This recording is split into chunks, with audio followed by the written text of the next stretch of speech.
আইরিন ভাবিকে কেন যে আমার এত বেশি ভালো লাগে এর কোনো যুক্তিগত কারণ খুঁজে পাইনি।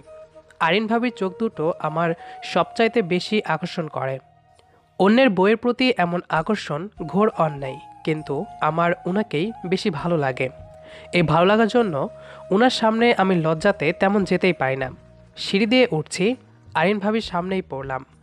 উনার মুখের দিকে তাকাতেই মুখে একটা মিষ্টি হাসি ফুটে ওঠে। আমার বুকের ভেতর হঠাৎ কাঁপুনি অনুভব হয়। নিজেকে এত বোঝানোর চেষ্টা করেছি, কিন্তু তবুও আমার দৃষ্টি ওনার মুখের দিকে চলে যেতে চাইছে। আমাকে দেখে বলল, আরে তানভীর যে, তা কেমন আছো? তোমাকে তো দেখি না। কোথায় থাকো তুমি? জি ভাবি, ভালো। আপনি কেমন আছেন? জাহিদ ভাই ভালো আছে? আরুষা কেমন আছে? আরুষা নাম শুনতেই ভাবির মুখে থাকা হাসির রেখা নিমিষেই উবে গেল। চুপচাপ দাঁড়িয়ে রইলেন তিনি। আমি কিছু বললাম না।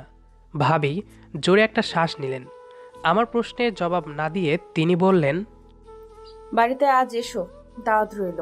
আসবে কিন্তু, তোমার ভাইয়ের অনেক আত্মীয় এসেছে। কথাগুলো বলে উনি চলে গেল। আমি ওনার চলে যাওয়ার দিকে তাকিয়ে আছি।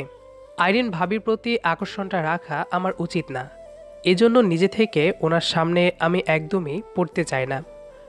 ওনারা চারতলাতে, আমি থাকি পাঁচতলায়। তিনতলার সিঁড়িতেই দেখা হয়েছে ওনার সাথে। আইরিন ভাবির হাসিমাখা মুখটা আমার চোখের সামনে থেকে যাচ্ছেই না। আমি সেখান থেকে বাড়িতে আসলাম। দরজায় কলিং বেল চাপ দিতেই যাব, বুঝতে পারি দরজা খোলা আছে। ভেতর থেকে উচ্চস্বরে হাসির শব্দ। আমি দরজা ঠেলে ভেতরে ঢুকলাম। আশফা আপা বসে আছে। আমি ওর দিকে তাকিয়ে অবাক হলাম। 10 বছর পর আমি আবার আপাকে হাসতে দেখলাম। এখনও হাসি শব্দ থামেনি। আমাকে হাসতে হাসতে আপা বলল, তানভীর, আসছিস? দেখ মেয়েটা কত মজার করলা রান্না করেছে চিনি দিয়ে। সেই গল্প করছিল, শুনে হাসি লাগবে না?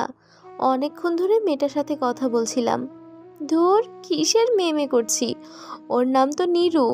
এই নীরু, এটা হলো আমার ছোট ভাই তানভীর। আশফা আপু এভাবে এত কথা তাও হেসে হেসে বলল। ভাবতেই আমার চোখে পানি চলে এসেছে।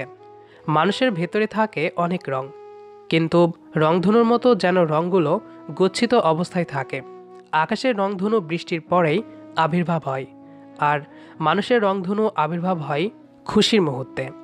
10 বছর যে মানুষটাকে আমি প্রয়োজন ব্যতীত কথা বলতে শুনিনি, সে কিনা আজ উচ্চস্বরে হাসছে। আমি সোফাতে বসা মেয়েটির দিকে তাকালাম। আইরিন ভাবির চোখের মতো সেম একজোড়া চোখ আমার দিকে তাকিয়ে আছে। আমি অনিমেষ দৃষ্টিতে অবলোকন করে মেয়েটার মুখ। বেশ অপরূপা, নিরুপমা। আমি মুচকি হেসে সালাম দিলাম। নীরু বলে, আইসবাবু তাহলে যাচ্ছি। ওইদিকে ভাবি একা মানুষ, একটু হেল্প করতে হবে। আপনি কিন্তু একটু পরেই আসবেন। মেয়েটা কথাগুলো বলে চলে যায়। আমি আর চোখে মেয়েটার চলে যাওয়া দেখলাম। আপু আমার সামনে এসে হাতে তুড়ি দিয়ে বলল, কি ব্যাপার ভাই, কি দেখিস? আমি মাথা ঘুরিয়ে আপুর দিকে তাকালাম। কিঞ্চিত হেসে বললাম, তুই আজ কত বছর পর হাসলি বলতো? মুহূর্তে আপুর হাসি মুছে গেল। আমার দিক থেকে চোখ সরিয়ে নিয়ে দ্রুত হেঁটে আপু ভেতরে চলে যায়। আমি জোরে শ্বাস নিলাম। 3 দিন পর বাড়িতে এসেছি। অফিসের কাজের জন্য ফেনীতে গিয়েছিলাম। যদিও অফিসের কাজটা 2 দিনে শেষ হয়ে গিয়েছিল। শেষের দিন আদ্রিতার বাড়ির সামনে যেয়ে সকাল থেকে বিকাল অবধি দাঁড়িয়েছিলাম। প্রথম যে মেয়েটাকে আমি চুমু খাই সে হলো আদ্রিতা। মেয়েটার সাথে আমার সখ্যতা প্রচণ্ড গভীর ছিল। সে নেই। আদ্রিতাকে কতটুকু ভালোবাসতাম তা বোঝাতে পারিনি আমি কখনো তাকে। আমি বলেছিলাম চলে যাচ্ছি, ভালো থেকো। সে একবারও বলেনি ফিরে এসো, আমি অপেক্ষা করব। প্রয়োজনে সে বলেছিল আমি পিছুটান রাখি না। হয়তো আমি তার গল্পে অপরাধী, কিন্তু আমার গল্পে সে সবসময় ভালোবাসার আবেগ। আদ্রিতাকে খুব ভালোবাসতাম। মানুষ প্রথমবার যাকে ভালোবাসে তাকে ভালোবাসাটা বোঝাতে অক্ষম হয়, সঠিকভাবে ভালোবাসতে পারে না। ভালোবাসা তো থমকে থাকার জিনিস নয়। ভালোবাসা বেয়ে চলে জলের মতো। আদ্রিতার বিয়ে হয়ে যায়। ঠিক সেদিন অনুভব করেছিলাম আমার বুকের ভেতরটা যেন ছিঁড়ে যাচ্ছে। কেমন যেন পানি পিপাসাও পেয়েছিল প্রচণ্ড। আমি অনুভব করি বুকের বাম পাশে ব্যথা। প্রিয় মানুষ ছেড়ে চলে গেলে নিজেকে কিছুটা হলেও সামলানো যায়, কিন্তু প্রিয় মানুষটা একবার অন্য কারো হলে আপনার বুকের ভেতরে যে শূন্যতা, ব্যথা, খাখা অনুভব যখন হবে, আপনি বুঝবেন তাকে সত্যি ভালোবেসেছিলেন। ভালোবাসি বলে বলে মুখে ফেনা তুলে দেওয়াটাকে ভালোবাসা বলে না। তার জন্য প্রচণ্ড শূন্যতা অনুভব করে নাওয়া খাওয়া ছেড়ে দিবেন, সেটাই ভালোবাসা। আদ্রিতা একবারও আমাকে বলেনি, মিস্টার, আমি কিন্তু তোমাকে ছেড়ে যাচ্ছি না, অপেক্ষা করছি, চলে এসো। ঝগড়া, মান অভিমান হয়েছে তো কি হয়েছে, আমি থাকব। এমনটা হয়নি একদমই। আদ্রিতা সত্যি অন্যের হয়ে যায়। অফিসের কাজ শেষ করে একটা দিন ওর বাড়ির সামনে দাঁড়িয়েছিলাম। 3 বছর হলো সে আমার থেকে হারিয়ে গেছে। কী কারণে যে এখানে প্রায় আসি আমি জানি না। ফেনি নাম শুনলেই বুকটা কেমন যেন করে ওঠে। তানভীর, রেডি হয়ে নে, আইরিনাপুর বাড়িতে যাব। নীরু এসে দাওয়াত দিল না? ওহ, তোকে তো বলিনি, নীরু হলো জাহিদ ভাইয়ের চাচাতো বোন। বেড়াতে এসেছে আজ, তাই বাড়িতে অনুষ্ঠান। রেডি হ জলদি। আশপা আপুর কথা শুনে চেতনাতে ফিরলাম। আমি তখনও বিছানায় বসে আছি। আশপা আপু আমার সাথে ঠিকভাবে কথা বলতো না। আজ হঠাৎ নীরু মেয়েটার সাথে বসে তাকে হাসতেও দেখলাম। কে মেয়েটা? ম্যাজিক জানে নাকি? মেয়েটা বেশ চঞ্চল টাইপ। মুখের এক্সপ্রেশন দেখে সেটাই মনে হলো। যাই, রেডি হয়ে আসি। কয়েক ঘন্টা পর আমি রেডি হয়ে বাড়ি আসলাম। আশপা আপুকে বেশ হাসি খুশি আর সাজগোজে দেখে আমি আবারও অবাক হচ্ছি। আমার হাত ধরে টেনে নিয়ে আসলো 4 তলাতে। বিল্ডিংয়ের কয়েকজন আছে খাবার অনুষ্ঠানে। আমি ভিতরে যেতেই আপু আমার হাত ছেড়ে দিয়ে নীরুর কাছে চলে গেল। দুজনে এক কোনায় দাঁড়িয়ে বেশ ভালোই গল্প করছে আর হাসছে। আইরিন ভাবি ছোটাছুটি করছে বেশ। ওনার চোখের সাথে চোখ পড়ল। মুচকি হেসে নিলেন তিনি। কেন হাসবে উনি? ওনার হাসি দেখলেই আমি কেমন যেন অন্যরকম অনুভব করি। তখন উদ্ভট চিন্তা নিয়ে ভাবি, ধুর, কেন যে আইরিন ভাবি জাহিদ ভাইকে বিয়ে করেছিল, কেন যে আগে হইনি আমি। দুপুরের খাবার শেষ করলাম। আমার আপু নীরুর সাথে বেশ ভালোই মানিয়ে নিয়েছে। না, মেয়েটার সাথে কথা বলা দরকার, সুযোগই হচ্ছে না। কিন্তু এখানে থাকাও যাবে না। আইরিন ভাবির আশেপাশে থাকা আমার জন্য হারাম বলা যায়। আমি বের হয়ে আসার প্রস্তুতি নিলাম। জাহিদ ভাই ডাক দিল। আমি যেয়ে ওনার পাশে বসলাম। উনি সবাইকে ডাকলেন। এতক্ষণ আরশুকে দেখিনি। দরজায় হেলান দিয়ে আরশু দাঁড়িয়ে আছে। আমি তাকাতেই সে মুচকি হাসল। আমিও হাসলাম। আরশু হলো আইরিন ভাবির মেয়ে। 6-7 বছর বয়স হবে। আমাকে খুব ভালো করেই চেনে। জাহিদ ভাই আমার হাত ধরলেন। সবার উদ্দেশ্যে বলল, এর নাম তানভীর, ছেলেটা অনেক ভালো। চাচা, আপনি তো নীরুর জন্য ছেলে খুঁজছিলেন, বিয়ে দেবেন বলে। আমি আপনাদের এই জন্যই আসতে বলেছি এখানে। তানভীরকে দেখব, তার ব্যাপারে খোঁজ নেবেন। তবে আমি যতটুকু জানি খোঁজ নিয়েছি, ছেলেটা যথেষ্ট ভালো। সব কিছু যদি ঠিক থাকে তাহলে নীরুর সাথে তানভীরের বিয়ে দিতে চাই। আইশপা, তুই কি বলিস? আমার তো নীরুকেই লাগবে। আমাদের কোনো সমস্যা নেই, তুই যেহেতু আসিস, সাপোর্ট করছিস, তাহলে তোরা যেটা বলবি সেটাই হবে। কিন্তু নীরুর তো পছন্দ অপছন্দ থাকতে পারে। আপনারা অনুমতি দিলে ওরা দুজনে কথা বলে একটা সিদ্ধান্ত দিক, তারপর না হয় আপনারা নিজেদের মতামত দেবেন। আইরিন ভাবি কথাটা বলল। আমি ওনার দিকে আবার তাকালাম। ওনার চোখে মুখে সরলতার ছাপ। আমার ভিতরে ওনাকে নিয়ে যে অপ্রতিরোধ্য অনুভূতি, তা হঠাৎ করে কেমন যেন গায়েব হয়ে গেছে। জাহিদ ভাই বলল, হ্যাঁ, এটা ঠিক বলেছ যে ওরাও কথা বলে ঠিকঠাক করুক।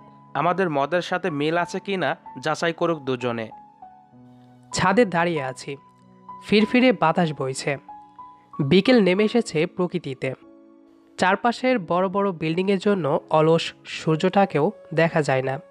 আমি দাঁড়িয়ে আছি ছাদের পাঁচিল ধরে। আমার থেকে কয়েক হাত দূরে দাঁড়িয়ে আছে নীরু।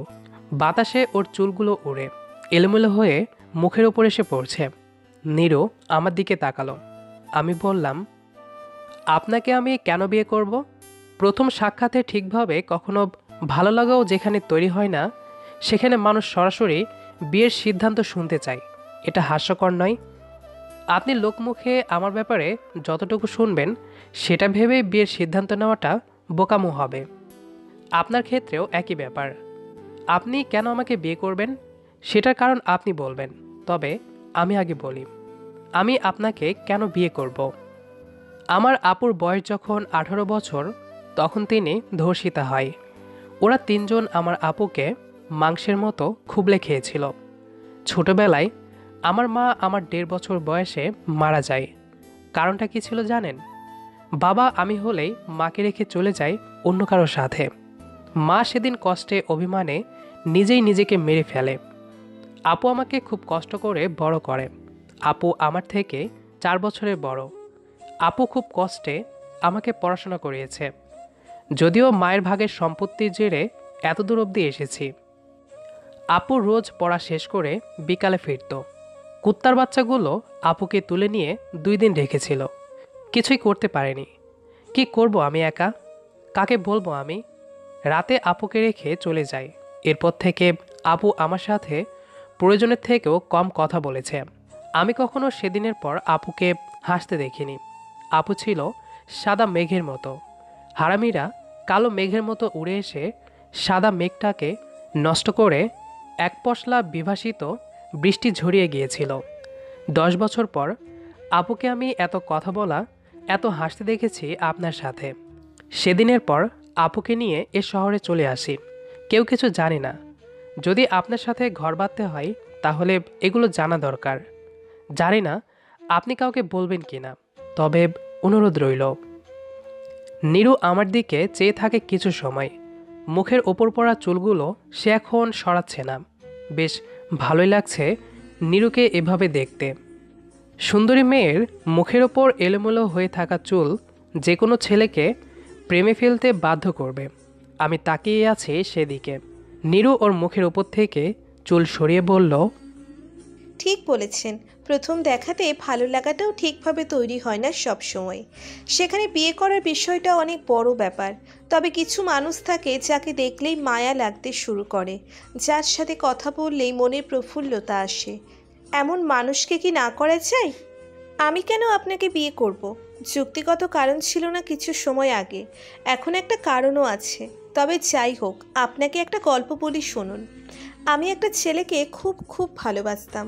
2.5 বছরের রিলেশন ছিল। হঠাৎ ছেলেটা একদিন বলে, আমাদের মনে হয় না রিলেশনটা রাখা উচিত। বাড়ি থেকে আমাদের রিলেশন মেনে নেবে না কখনো।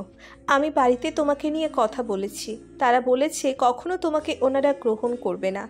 আচ্ছা আপনি বলুন তো, কথাগুলো খুব হাস্যকর না? আমি হাসি তার কথা শুনে। সে বলে, নীরু আমি তোমাকে আসলেই গ্রহণ করতে পারবো না, আমাকে মাফ করে দিও। আমি কি করব বলো? আমি লোকটার দিকে তাকিয়েছিলাম, নীরবতা ভেঙে বলেছিলাম, তুমি কি আদেও আমাকে ভালোবেসেছিলে? ভালোবাসাটা কি সস্তা নাকি? ইচ্ছে হলো রিলেশনে আসলে তারপর মেনে নিবে না এক্সকিউজ দিয়ে চলে যেতে চাইছো? কি মনে হয় আমাকে? এগুলো বললে আর আমি তা মেনে নিয়ে তোমাকে সাধুবাদ জানাবো? চেষ্টা করেছিলাম সব কিছু ঠিকঠাক করে নিতে, কিন্তু কি আর করার।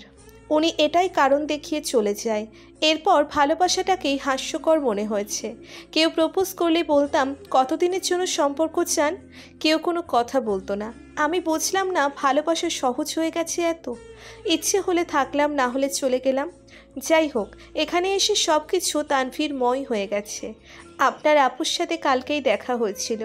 উনি বেশ ভালো একজন মানুষ। ওনার কথা শুনে বুঝেছিলাম উনি হাসে না। আমি আবার নিজে কষ্টে থেকে মানুষকে হাসাতে বেশ উস্তাদ। শুরু হলো তাকে হাসানোর চ্যালেঞ্জ। জিতেও গিয়েছি নিজে, আমি হাসিয়েছি, খুশি হতে দেখেছি ওনাকে। আপনার কথা শুনেছি, ওনার মুখে নয় শুধু, ভাবি ভাইয়ার মুখ থেকেও। ছেলেটা খারাপ না আপনি। লজিক্যালি যদি ভাবা যায় তাহলে হ্যাঁ বলা যেতেই পারে, কিন্তু ভালোবাসা কবে কখন তৈরি হবে আমি তা জানি না। এবার আপনি হ্যাঁ বলতে পারেন, আমি আপনার পরেই না হয় জানাবো উত্তর। আইরিন ভাবির সাথে সন্ধ্যায় ছাদে দেখা হলো। নীরুর কথা বলার পর আজ 4 দিন হয়ে গেছে। সেদিন সবার সামনে বলেছিলাম সিদ্ধান্তটা পরে জানাবো। পরে জানাতে জানাতে 4 দিন হয়ে গেছে। আইরিন ভাবি পাশে এসে দাঁড়ালো। আমাকে বলল, আমার ননদকে পছন্দ হয়নি? পছন্দ না হওয়ার অপশান কই? তাহলে হ্যাঁ বলছো না কেন? এমনি। আরশু আসেনি? না। ওকে এখানে রাখেন না কেন? ভাবি চুপচাপ আমার দিকে তাকায়। জোরে একটা শ্বাস নিয়ে বলল, তানভীর, জানোই তো আমি ডিভোর্সে ছিলাম। আরশুর আগের ঘরের মেয়ে। জাহিদ আরশুকে পছন্দ করে না, তাকে থাকতে দেয় না এখানে। মেয়েটা খুব কান্না করে আমার জন্য, কিন্তু কি করব, আমারও যে যেতে ইচ্ছে করে। যাই হোক, বাদ দাও। নিরু কিন্তু ভালো মেয়ে, ভালোবাসা শুরু করলে আর নিতে পারবা না, কিন্তু উতরে উঠবে সব। হ্যাঁ বলে দাও, বিয়ে খাবো তো। উনি কথাগুলো বলে যায়, আমি দাঁড়িয়ে থাকি। হাস্যকর মনে হলো বিষয়গুলো। সমাজে ধর্ষিতা মেয়ের বিয়ে হয় না, ডিভোর্সি মেয়ের বিয়ে হয়। ডিভোর্সি হলে যদি আগের ঘরের সন্তান থাকে তাহলে ছেলেরা সেটাকে গ্রহণ করে না। কী সব নিয়ম! আরও 2 দিন পর জাহিদ ভাইয়ের সাথে দেখা হলো আমার। নিরুরা চলে গিয়েছে তার পরের দিন। জাহিদ ভাই প্রশ্ন করল, কি ব্যাপার, আমার বোনকে নিয়ে কি ভাবলে? কিছু না, তবে আপনার সাথে কিছু কথা ছিল। হ্যাঁ বলো। ভাই, আরশু আপনার সৎ মেয়ে। সমাজে একটা কথা আছে, সৎ জিনিস একটু বেশি ঝামেলাপ্রবণ হয়। আপনি কি তাকে ভালোবাসতে পারবেন না? বাচ্চা মেয়েকে আগলে নিন, দেখবেন সে আপনার পরিচয় বড় হচ্ছে। আপনাকে নিয়ে গর্ব করে বলতে পারছে তারও বাবা আছে। ধরুন নিরুর সাথে আমার বিয়ে হলো, আমি 5 বছর পর ছেড়ে দিলাম কোনো কারণে, বাচ্চাও হলো। আপনারা নিরুকে অন্য কোথাও বিয়ে দিলেন, আপনারা কিভাবে নেবেন তখন এটা? আপনাদেরও কি খারাপ লাগবে না? জাহিদ ভাই কিছু বললেন না, তিনি হেঁটে যেতে থাকে। আমি পেছন থেকে বললাম, ভাই, নিরুকেই বিয়ে করব, জানিয়ে দিন সবাইকে। ভয় নেই, তাকে ছেড়ে যাব না। আরশুর মতো হবে না কিছুই। উনি থামলেন, ঘুরে আমার দিকে তাকিয়ে চলে গেলেন আবার। 1 সপ্তাহ হয়ে গেছে। আপন নিরু নিরু করে মাথা খারাপ করে দিয়েছে। আমি অফিস শেষ করে সিঁড়ি দিয়ে আসছি। 4 তলাতে আসতেই শুনতে পেলাম, আবির আঙ্কেল, আজকে কিন্তু চকলেট খাওয়াতে হবে। আমি ঘুরে তাকালাম, আরশু দাঁড়িয়ে আছে। অবাক হলাম, আরশু জাহিদ ভাইয়ের হাত ধরে দাঁড়িয়ে আছে। আমি জাহিদ ভাইয়ের দিকে তাকালাম, উনি হাসল। আমি বুঝে গিয়েছি কেন হাসছেন তিনি। আরশুকে গ্রহণ করেছেন। আমি কিছু বলতে যাব, তার আগেই আরশু বলল, একটা চকলেট আনলে হবে না, 2টা আনতে হবে। নিরু আন্টিও চকলেট খাই। কথাটা শেষ করতেই জাহিদ ভাই সরে দাঁড়ালো, পিছনে নিরু দাঁড়িয়ে। নিরুর পাশে আমার আপু দাঁড়ানো। জাহিদ ভাইয়ের পাশে আইরিন ভাবি এসে দাঁড়িয়েছে। আরশু নিরুর হাত ধরে আমার কাছে এনে দাঁড় করালো। আমি একটু হাসলাম। নীরব আস্তে গলায় বলল, বিয়েটা তাহলে হচ্ছে, আমার তো সমস্যা নেই। আমারও সমস্যা নেই। ওই সবাই আজকে ডিনার পার্টি হবে, ব্যবস্থা করছি। পরশুই বিয়ে তানভীরের সাথে নিরুর। Enjoy it. সন্ধ্যাবেলা ছাদে দাঁড়িয়ে আছি। অবেলায় সন্ধে নাকি? পাশে নিরু দাঁড়িয়ে আমার হাত ধরে আছে। আমরা দুজন সন্ধ্যাবিলাস করতে থাকি। আমাদের আজকের গল্পটি আপনার কাছে কেমন লেগেছে সেটি অবশ্যই কমেন্ট করে জানাবেন। আগের ভিডিওতে বলেছিলাম যদি কমেন্ট না করেন তাহলে বিয়ে হবে না, কিন্তু তারপরেও দেখেছি অনেকেই কমেন্ট করেনি। ব্যাপারটা আসলেই দুঃখজনক। আসলে যারা কমেন্ট করে না তাদেরকে আর কিছু বলেই কমেন্ট করানো যাবে না। তো যাই হোক, তারপরেও কেমন লেগেছে কমেন্ট করে জানাতে ভুলবেন না। দেখা হবে আবারও নতুন কোনো গল্প নিয়ে। সে পর্যন্ত আমাদের সাথেই থাকবেন। ধন্যবাদ সবাইকে।